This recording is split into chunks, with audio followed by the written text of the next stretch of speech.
Catus, Maximus here. I haven't done a pocket knife review for a while. This is the Kubey Dre KU239A, specifically for this black one. They have two different versions. I should mention, this is a promo product. I haven't done, once again, a pocket knife review in a while, but I've done a few of them. So it attracted the attention of some various companies. This is the first one I've accepted a product from. Actually, I did some research, and there's a lot of videos on YouTube from some YouTubers a lot bigger than me about these knives. It is a Chinese knife company, but it's a Chinese knife company that's actually attempting to compete with the likes of Gerber, Kershaw, etc. And it's not a bad little knife. Ceramic ball bearing, so it'll just flip right open. You do have this cutout here, so you can do the... I'm never any good at that flick thing. I'm not a big knife person, but it does do pretty well. Pretty well machined right here. You can see where the liner lock doesn't go all the way to the side. This is good because as the knife wears, this liner lock will still stay centered in the blade. The liner is actually pretty thick, and actually the overall body is pretty darn thick compared to some other knives, that's for sure. If we take a look here, if we just take a measurement across here, we can see it's a bit over 5/8 of an inch, 664 thousandths. Across the belt clip, it's even wider. That would be 13/16, just under 13/16, but it is a bit narrower. Now, as far as overall ergonomics, they do have some jimping here. They have a nice choil. This choil is this undercut, so you can sharpen the blade much more easily just because you have this clearance and you're able to sharpen the whole edge. As you can see, this blade is kind of interesting. It's kind of a cross between a tanto and a cleaver, except for it has a big curved belly on it. It is a designer knife, a Max Takachuk, and this is a newer version. Os 10 steel, which is like 440 stainless, except for a bit tougher, just a bit stronger. They advertise this average Rockwell hardness of Rockwell 60, so a little bit less stain resistance than, or rust resistance than actual 440 stainless steel. We do have some good scalloping here and here, so it actually fits really nice. Even though it's pretty wide I should say, it does still fit pretty nice in the hand. This is a G10 handle, but they have a premium version. It's like 110 or something, which is all titanium except for the blade.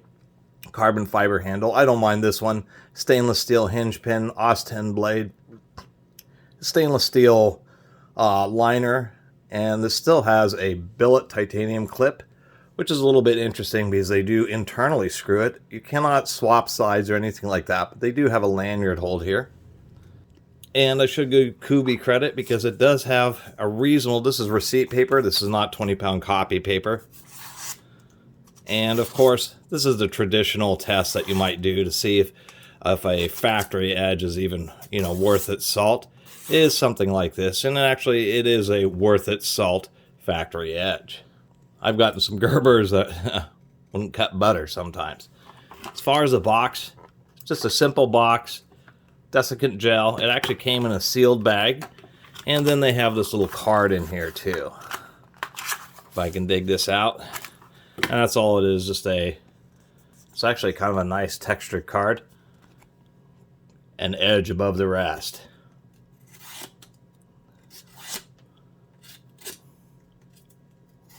Make sure I don't cut myself when I do that. Cuts the card pretty good too. Not a lot else to say. I like that they don't have everything etched over the blade, although they should have the model number etched on there so you can figure out what the heck it is. Do like the machined logo in the hinge pin. That's a nice touch. And if we just look in there, you can see that they've skeletonized the liner on both sides just to help reduce weight, so it's not too heavy. As far as actual lengths, because there are two different measurements. One is what the government does. Not all states allow knives quite this large, and they always measure from the hilt. So if we measure from the hilt, or I guess that's called the hilt, to the very tip, we're looking at 3 7/8. If we measure the actual cutting edge, you're looking at about 3.5 inches of actual cutting edge there. And even though it's thick, this pretty thick G10, I can tell you, just squeezing this right here, it's actually a pretty rigid knife. Although I still worry, there's pretty minimal material there and not a lot of material here. This wouldn't be something that I would call heavy-duty survival. I would watch when you're doing any kind of sideways action. As far as the blade thickness, I think the blade could be a bit thicker. What we're looking at here, 118 thousandths, so that's okay. It's just under 1/8 of an inch, which would make it a 3mm blade. One thing I will give them credit for, and one thing that I actually have received some good comments. I've received a lot of bad comments on my knife reviews. Good ones, though, I've received as observation of detail. If we look at the chamfer here on both sides, the chamfer around this finger hole here, really nice and even. If we come up here, we can really see that, like, the peak here, really surprisingly good grinding. One of the most obvious spots, the symmetry, the centering of the blade into the body of the piece of steel is actually really good. If somebody didn't tell you this was a Chinese knife, you wouldn't know it, because that is really excellent centering. And then as far as the sharpening, the edge, it's really pretty darn consistent all the way up. I'm actually fairly surprised. And that design, you have a reasonable amount of tip strength. Now, one thing I will mention, so I do like the pocket clip. It's reasonably deep, but not super deep. Here's what I've been using as an everyday carry. This is my CRKT home front. And first, if we can see that it has just a bit thicker of a blade. But the other thing I was going to mention, I want to be careful here, not accidentally cut myself, is the thickness. We can see that there's a huge difference. As a matter of fact, the CRKT is the same thickness as this Kubey, including the belt clip. The other thing is I wish this belt clip did sit just a little bit deeper. I really like it. See, this belt clip goes right up to the very end of the knife. This is actually not bad, but I would like to see it moved up just a little bit more, because they do have a little bit of space there. And the ability to move it to the other side. Not everybody is right-handed, and the issue with having knives that the clip cannot be reversed on is the fact that if you're left-handed, you're going to want to put this in your left pocket. And that's dangerous, because when you put it in your pocket, it's pretty easy to catch things and have it come open inside your pocket.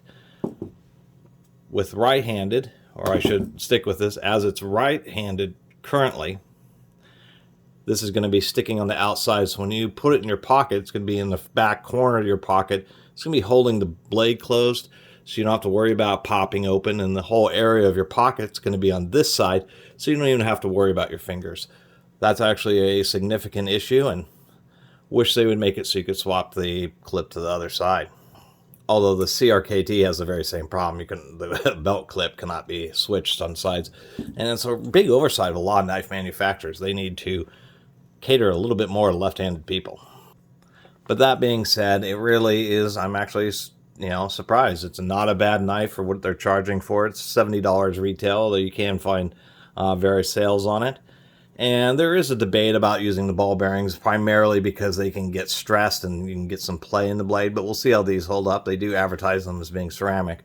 What I can say is that it does allow for a smooth operation. If you just have it open like that, it's pretty good. We can take it at a pretty steep angle, and it almost falls open.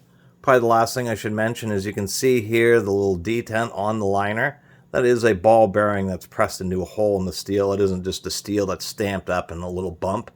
That ball bearing's going to be made out of 52,000 series steel. It's going to be long lasting, and just another little detail of that Kubey is trying. So even though it has a pretty small thumb flip, pretty easy to grip because it has a nice hook on it. And really, this thing just pops open no problem, even vertically. You can get it to pop open. Part of it's the longer blade, so it has a bit of inertia. Anyway, just thought this unit was kind of neat, and for a larger pocket knife, I thought I had a kind of an interesting blade design. And overall, build quality and fit and finish of this unit really isn't half bad.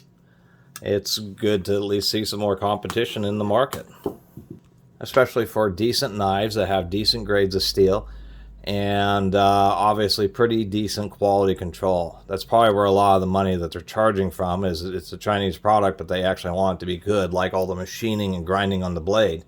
I should mention, and if I'm looking, This is a straight grind on the blade, not hollow ground. Gives you a little bit more strength on the edge. You can always tell a hollow ground blade because when you do the reflection, you can kind of see how it grows across. That's because there's an arc where the blade is ground undercut, basically, in the middle. So that way, when you start cutting through something, it provides a bit of relief. But that's at a caveat that the fact that the center portion of the blade is thinner. And so if you're like in a piece of wood and you twist, you can chip blades that are hollow ground or crack and break them easier than you can a straight ground blade such as this. And I guess the last comment, I would have liked to see some jimping, some grip grooves cut right here, and maybe some on the back. That would have been a nice touch. But other than that, kind of a neat knife, and I kind of like the idea of this kind of tanto-cleaverish, kind of interesting shaped blade. And I like their weight saving. Surprisingly enough, even though this knife is thinner and smaller, it weighs more than this Kubey. And so if weight's a concern, that's one thing. And then the ergonomics, I mean, even though it's a bigger round handle, these are good ergonomics. Really pretty surprised. Anyway, talked way too long about this. I kind of do on my first reviews of a new promo product. I will do a video about another one. And besides that, I really appreciate everybody who's been watching and subscribing. And if you haven't subscribed, please do. Till next time, Catus Maximus out.